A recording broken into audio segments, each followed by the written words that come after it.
Hi friends, welcome to my channel Uttara Karnataka recipe. ನೋಡಾಕತ್ತಂತ ಎಲ್ಲ ನನ್ನ ಅಕ್ಕ ತಂಗಿಯರಿಗೂ ನಿಮ್ಮ ಮನೆ ಮಗಳಾದ ಲಕ್ಷ್ಮಿ ಆರ್ ಮಾಡುವ ನಮಸ್ಕಾರಗಳು ಫ್ರೆಂಡ್ಸ್. ಇವತ್ತಿನ ರೆಸಿಪಿ ಏನಂದ್ರೆ ಅನ್ನದ ಜೊತೆ ದೋಸೆ ಇಡ್ಲಿ ಜೊತೆ ತಿನ್ನುವಂಥ ಚಟ್ನಿ ಪುಡಿ ಹೇಳ್ಕೊಡ್ತೀನಿ, ನೋಡ್ಕೊಂಬನ್ನಿ ಫ್ರೆಂಡ್ಸ್.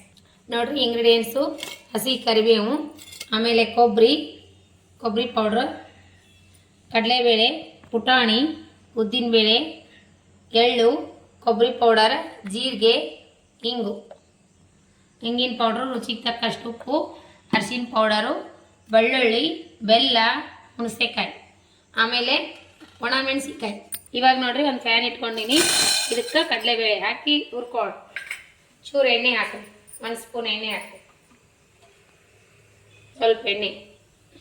ಈಗ ನೋಡ್ರಿ, ಕಡಲೆಬೇಳೆ ಉದ್ದಿನಬೇಳೆ ಹಾಕ್ತೀನಿ.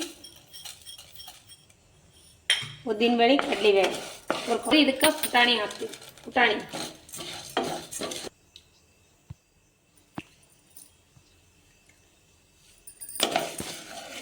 ಈಗ ನೋಡ್ರಿ, ಇವು ತೆಗಿತೀನಿ, ಬೇರೆ ಹಾಕೋಣ. ಎಳ್ಳು, ಆಮೇಲೆ ಜೀರಿಗೆ ಹಾಕೋಣ, ಜಸ್ಟ್ ಉರಿಯಬೇಕು. ಈಗ ನೋಡ್ರಿ, ಚಟಪಟ ಅಂತವಲ್ಲ. ಈಗ ಸಿಕಾಯಿ ಸ್ವಲ್ಪ ಬೆಚ್ಚಗಾಗಬೇಕ್ರಿ. ಈಗ ತಂಪಿದೆ ಅಲ್ಲ ವಾತಾವರಣ, ಸ್ವಲ್ಪ ರೋಸ್ಟ್ ಆಗಲಿ, ಸ್ವಲ್ಪ ಬಿಡೋಣ ಇದ್ರ ಜೊತೆ.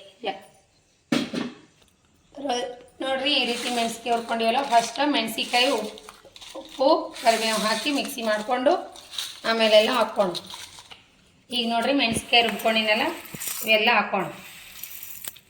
ಸ್ವಲ್ಪ ಆಗಿ ಹಾಕ್ಕೊಳ್ಳಿ, ತೆರಿಯಾಗಿ ರುಬ್ಕೊಳ್ಳಿ. ಕೊಬ್ಬರಿ ಪೌಡ್ರ್, ಬೆಲ್ಲ, ಜೀರಿಗೆ, ಹುಣಸೆ ಎಲ್ಲ ಹಾಕೋತೀವಿ. ನೋಡ್ರಿ, ಒಂಚೂರು ಉಪ್ಪು,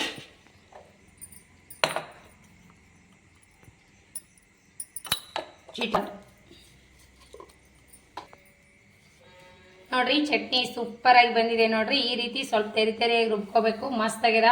ಫ್ಲೇವರ್ ಅಂತೂ ಸಖತ್ ಆಗ್ಯದ್ರಿ. ಟೇಸ್ಟು ಸೂಪರ್ ಆಗ್ಯದ. ಬಿಸಿ ಅನ್ನ, ದೋಸೆ, ಇಡ್ಲಿ ಜೊತೆ ಸೂಪರ್ ಕಾಂಬಿನೇಷನ್. ನೋಡ್ರಿ, ಅನ್ನ ಮಾಡಿಬಿಟ್ಕೊಂಡು ವೈಟ್ ಅನ್ನ ಮಾಡಿ ಈ ರೀತಿ ಚಟ್ನಿ ಪುಡಿ, ಸ್ವಲ್ಪ ತುಪ್ಪ, ಉಪ್ಪಿನಕಾಯಿ ಇದ್ರೆ ಸಾಕು. ನೋಡ್ರಿ, ಮಸ್ತ್ ಅಂದ್ರೆ ಮಸ್ತ್ ಟೇಸ್ಟ್ ಆಗ್ಯದ ಚಟ್ನಿ. ಬರ್ರಿ ಟೇಸ್ಟ್ ಮಾಡಿ ನೋಡೋಣ ಅಂತ. ಚಟ್ನಿ ಪುಡಿ ಟೇಸ್ಟ್ ಮಾಡೋಣ ಬನ್ನಿ. ಸೂಪರ್ ಆಗ್ಯದ ನೋಡ್ರಿ, ಚಟ್ನಿ ಮಾತ್ರ ಸೂಪರ್ ಆಗ್ಯದ. ಚಟ್ನಿ ನೋಡ್ಬಿಟ್ಟು ಚಟ್ನಿ ಪುಡಿ ಟೇಸ್ಟ್ ಭಾರಿ ಆಗ್ಯದ್ರಿ. ನೀವು ಏನಾರ ಒಂದ್ಸರಿ ಮಾಡ್ಕೊಂಡು ತಿನ್ರಿ. ಲೈಕ್ ಆದ್ರೆ ಒಂದು ಲೈಕ್ ಮಾಡಿರಿ, ಶೇರ್ ಮಾಡಿರಿ, ಸಬ್ಸ್ಕ್ರೈಬ್ ಮಾಡಿ ನೋಡ್ರಿ. ಯಾರೆಲ್ಲ ಸಬ್ಸ್ಕ್ರೈಬ್ ಮಾಡಿ ನೋಡಕತ್ತಿಲ್ಲ ತಕ್ಷಣ ಸಬ್ಸ್ಕ್ರೈಬ್ ಮಾಡಿ ನೋಡ್ರಿ. ನಾ ಹಾಕುವಂಥ ರೆಸಿಪಿಗಳು, ಒಳ್ಳೆ ರೆಸಿಪಿಗಳು ನಿಮ್ಗೆ ತಕ್ಷಣ ಬಂದ್ಬಿಡ್ತಾವು. ಇದೇ ರೀತಿ ಸಪೋರ್ಟ್ ಮಾಡಿರಿ, ಒಳ್ಳೇದೊಂದು ಕಮೆಂಟ್ ಹಾಕ್ರಿ. ಪ್ರೀತಿ ವಿಶ್ವಾಸ ಸದಾಕಾಲ ಹೀಗೆ ತೋರಿಸ್ತಾನೆ ಇರಿ. ಯಾರೆಲ್ಲ ನನ್ನ ರೆಸಿಪಿ ಬಿಟ್ವೀನ್ ಟೈಮ್ ನೋಡ್ಲಕತ್ತೀರಿ ಅವರಿಗೆಲ್ಲ ತುಂಬ ಹೃದಯದ ಧನ್ಯವಾದಗಳು. ಇದೇ ರೀತಿ ಸಪೋರ್ಟ್ ಮಾಡಿರಿ, ಲೈಕ್ ಮಾಡಿರಿ, ಶೇರ್ ಮಾಡಿರಿ. ಮತ್ತು ಮುಂದಿನ ರೆಸಿಪಿ ಒಳಗೆ ಸಿಗೋಣ ಫ್ರೆಂಡ್ಸ್. ನಮಸ್ಕಾರ, ಬಾಯ್.